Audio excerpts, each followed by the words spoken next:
Hello mga gawa muna tayo ngayon ng mini donut. Talagang napaka-cute lang po talaga ito. Maliit lang po ito at mabinta po ito, lalo na po sa mga bata. At kung gusto ka na magkaroon ng donut maker, ay samahan mo ako sa ating video ngayon. Kaya tara na, simulan na po natin. So dito na po tayo sa ating mixture. Kailangan lang po natin dito ng 3 piraso na large na itlog, 1 teaspoon ng iodized salt at 1 teaspoon ng baking soda, 1 and 1/2 cups ng light brown sugar at half tablespoon ng vanilla extra, half cup na mantika at 1 cup ng evaporated milk at 1 cup na tubig. And then haluin at nang matunaw din po yung ating mga dry ingredients. Sunod po yung ating 500 grams ng all-purpose flour at 1 tablespoon ng baking powder. And then haluin po natin yan until well combine po yung ating mga ingredients at nang kuminis din po yung ating mixture. At hindi na po natin ito salain mga ga. Pag nakikita po natin na may mga maliit po na mga bilog-bilog ay okay lang po yan. Wag lang po natin itong ma-overmix. At dito ko lang po ilagay mga ga sa ating piping bag at ito po yung bit ko para madali ko pong maisalin yung ating mixture doon po sa ating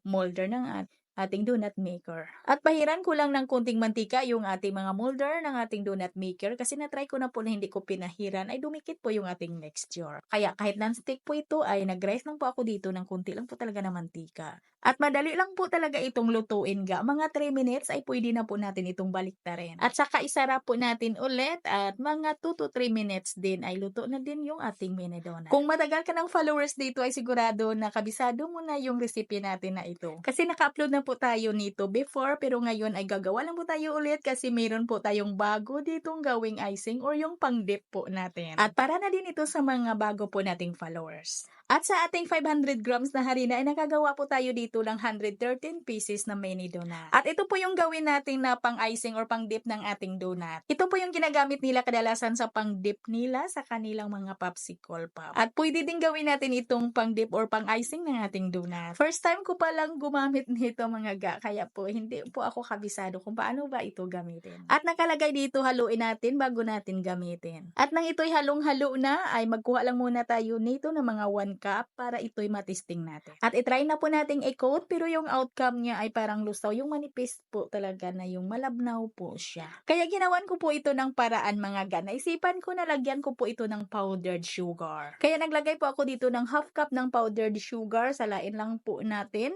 At ito ay lagyan ko ng mga half cup din ng ating pang-dip na strawberry. At haluin lang po talaga natin yan hanggang sa ito'y kuminis. At ilagay lang po natin ito sa hindi lang malalim na lalagyan para madali lang po natin itong ma-coat yung ating donut dito. Ayan na ga, hindi na po siya masyadong malabnaw at hindi din masyadong malapot. Yung tamang-tama lang po. Masarap at mabango po ito ga. Yung nakapak po natin na berry nuts, yung mabibili po natin sa mga tindahan, ay ito po yung lasa niya mga ga. Ito po yung bango niya. Kalasang lasa po talaga. Siguro ito po yung ginagamit nila. At nang medyo nag-set na siya, ay haluin lang po natin. Babalik din ho yan. Siyempre mga ga, pwede ito sa mga donut po natin ng mga malalaki ha. Yung mga dough po natin na yung piniprito po natin na donut. Pwede po natin ito gawing pang-dip. Basta itimpla lang po talaga natin. Haluan lang po natin ng powdered sugar nang hindi lang masyadong malabnaw at hindi din masyadong malapot.